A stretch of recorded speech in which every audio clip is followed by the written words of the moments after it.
2.46 seconds.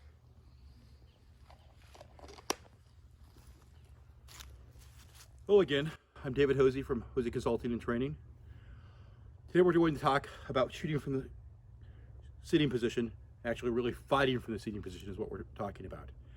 I'm filming this December 30th, 2019, the day after the church shooting in White Settlement, Texas, where the three heroes took on hobo with a gun. Unfortunately, 2 died in the process. The first one that fought there started fighting from a seating position in a pew. That's what we're going to go over today. And I'm only shooting to 1 second as he had, or not 1 second, to 1 shot, as he only had, roughly if you look at the tape, 3.1 to 3.2 seconds from when he initiated movement to when he took the shotgun blast. And that's kind of a reactive thing. We can argue that he could have gotten earlier, more reactive and everything else like that, but that's going to give a standard we're going to work off from today. We're not going to talk from just shooting from seated. We're going to talk about moving off the seated position, what the time is, dealing with concealment garments, and what your baseline is on your standing position. I'm wearing the same clothes I wore to church yesterday, same shirt, which is lighter and more dress shirt. It's more difficult than you will see in a lot of my videos.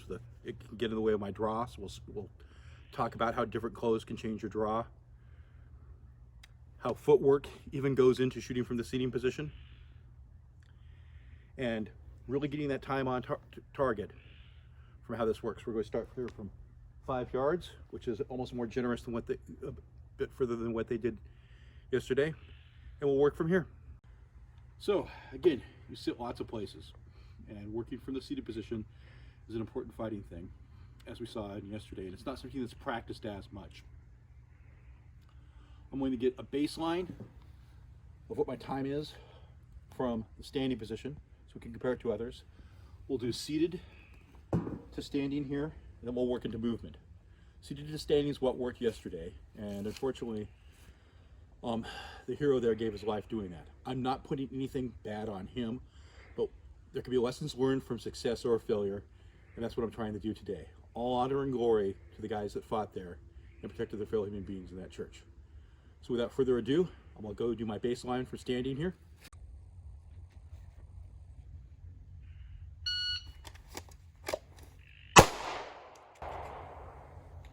.33 seconds. I was anticipating the shot a little bit, and that's one of those things when you're doing this on the timer. It's hard to understand what the thing of a moment is, because I know there's going to be a shot and anticipating and giving away movement. But that's a pretty good baseline. And this concealment garment, it's funny because the lightweight, it gets tangled up on that Leopold Delta point there. So next thing we're going to do seated from standing, or for seated to standing position, like happened yesterday.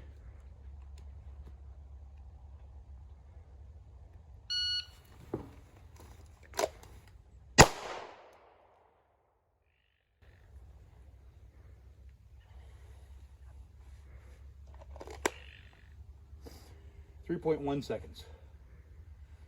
So, as we saw yesterday, as our standard 3.1 seconds isn't quite good enough.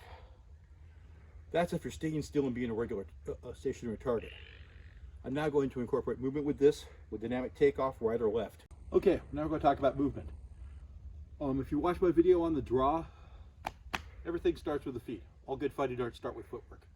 And from the seating position, this is still important. Normally, I have right-hand shooter, right-hand draw. I have my right foot to the rear, my left foot forward. But right now I'm going to launch out of the seating position fast. And that foot, the opposite foot that I'm going to launch the direction of, so that if I have right foot, I can launch left further. If I shift my footwork this way, I can launch this way better.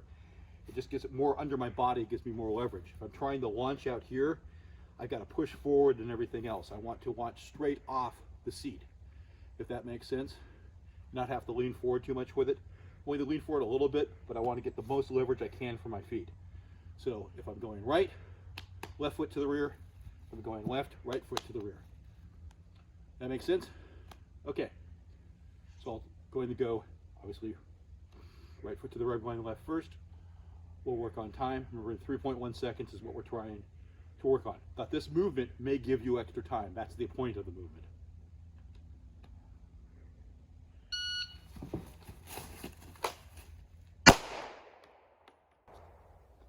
3.17. Okay.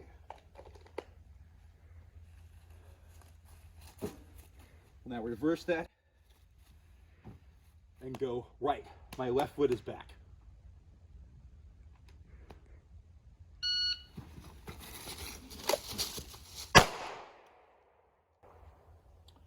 .16. Pretty consistent there.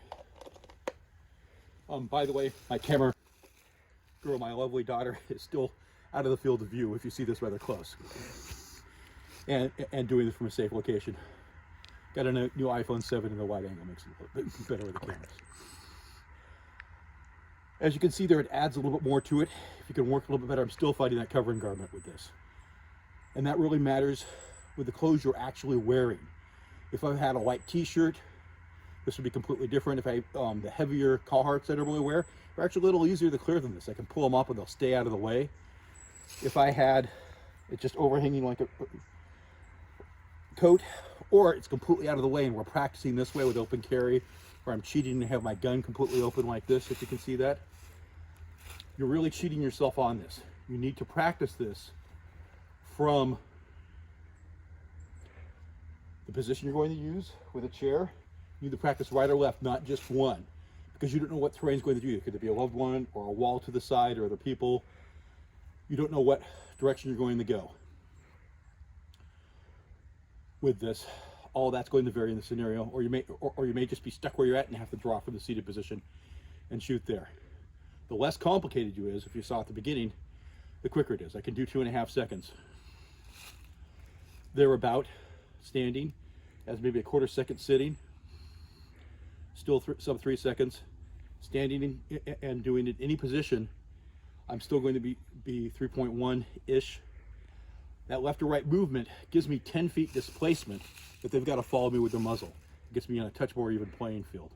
That movement might be all the difference in the world. It really depends. But for you, for your skill set, you need to practice all of these. You need to practice fighting from the seam, moving right and left, doing it from cars with safety belts. It's an entirely different situation with that. Work from a holster that really can get you from the seated position from both cars and just a normal seat like this or a pew, and really practice that. If you have some small of the back, appendix carry, any of the multitude of carries that go around, make sure you can do it from that position. And I'm not even talking alternate hand carry, which is a little drawing with your weak hand, trying to get around. On this, or more complicated. You need to practice a good part of these. Really think how your holster is, and a quality holster, quality belt that's comfortable to wear all day, and concealment garments that fit your lifestyle all need to be thought into this. If you want to learn more about this, I'm for rent. Come train with me at Hosey Consulting and Training. Any more questions or comments, or if you want to see more material like this that's more relevant in fighting material, please leave it in the comments. Thank you for your time. Good day.